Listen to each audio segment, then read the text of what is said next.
Salty Seductions of the Salacious Seas. So that's cool. Yeah, that was never intended as the title, but the publisher liked it because in the book, one of the characters has fun with some penny dreadful titles, and so I come up with these crazy, sort of old Victorian, titles that would totally not work nowadays. And the publisher just liked it so much, like, we're going to make that the title. I was all like, okay.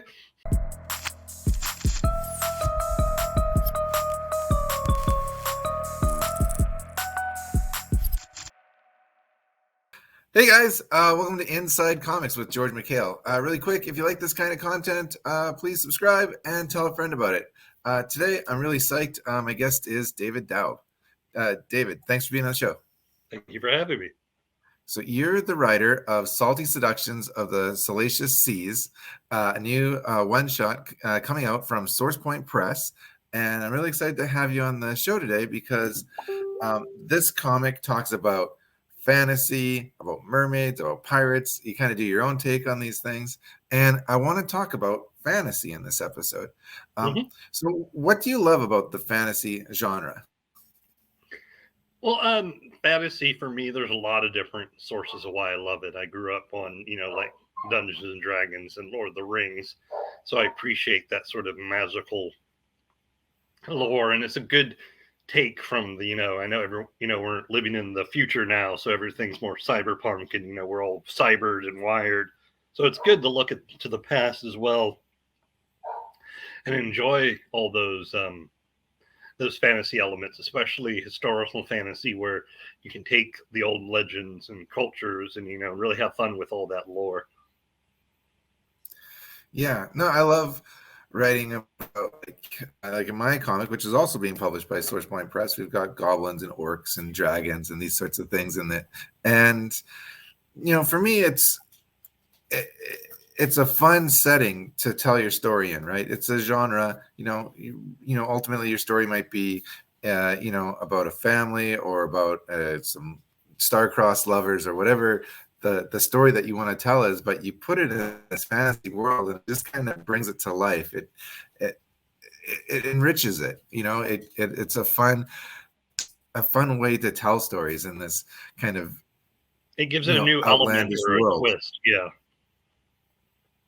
And I feel like not enough people are exploring fantasy, like the fantasy that people love, like, Lord of the Rings or Game of Thrones, or they're few and far between, and so it's always nice to get new stuff.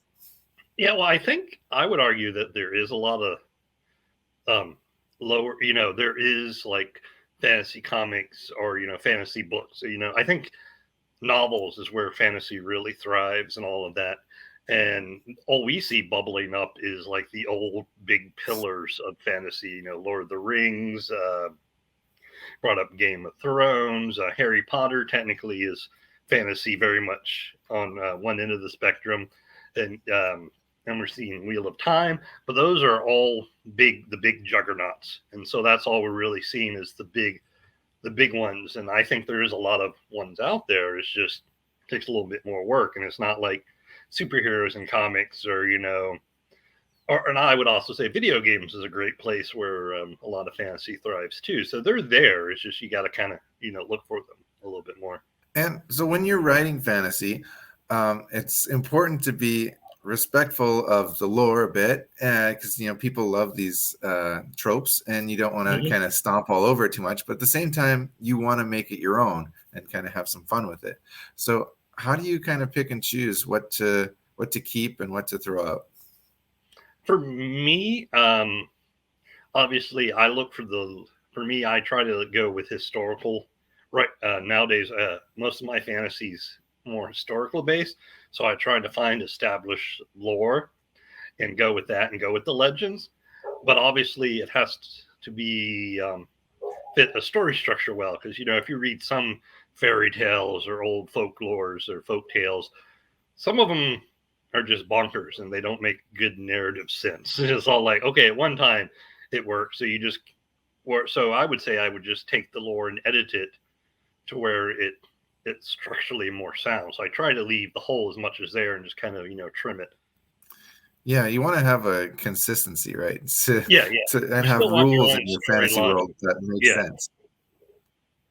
but also I try not to get bogged down because I see a lot. I know, like especially with fantasy, everyone's in love with world building and magic systems and all of that, and that is great. But I've seen that become like a rabbit hole where they get stuck in that and they're like, oh, I have like this, this 100-page Bible for my world, and I have a magic system. And it's like, have you had done any stories in it yet? And they're like, well, no. And I get that's fun, but you got to remember what purposes that all those pieces serve.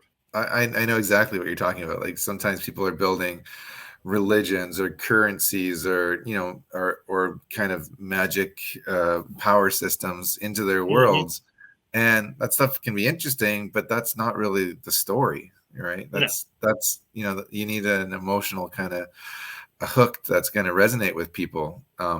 That's the crux of your story.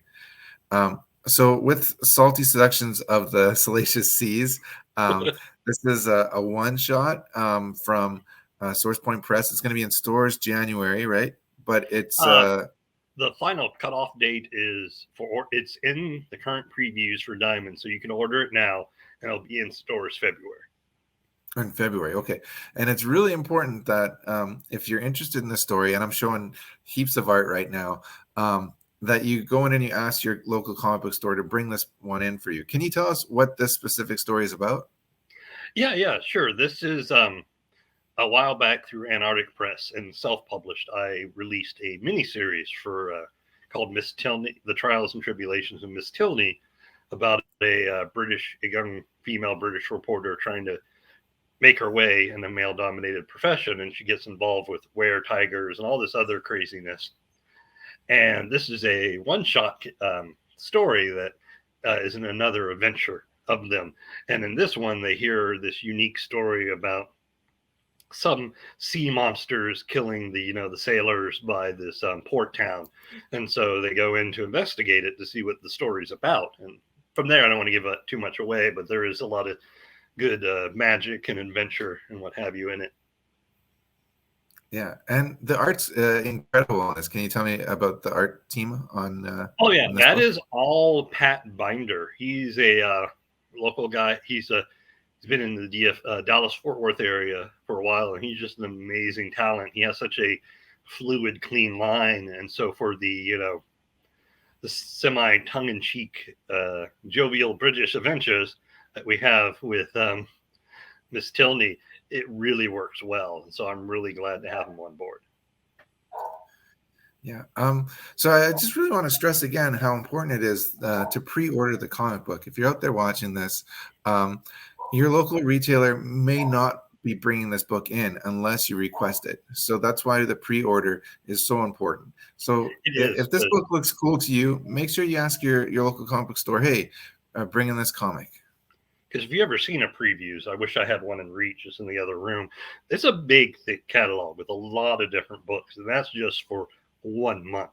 And George has gone through it too. It's they order. It's non-returnable, so they only order how much they can sell.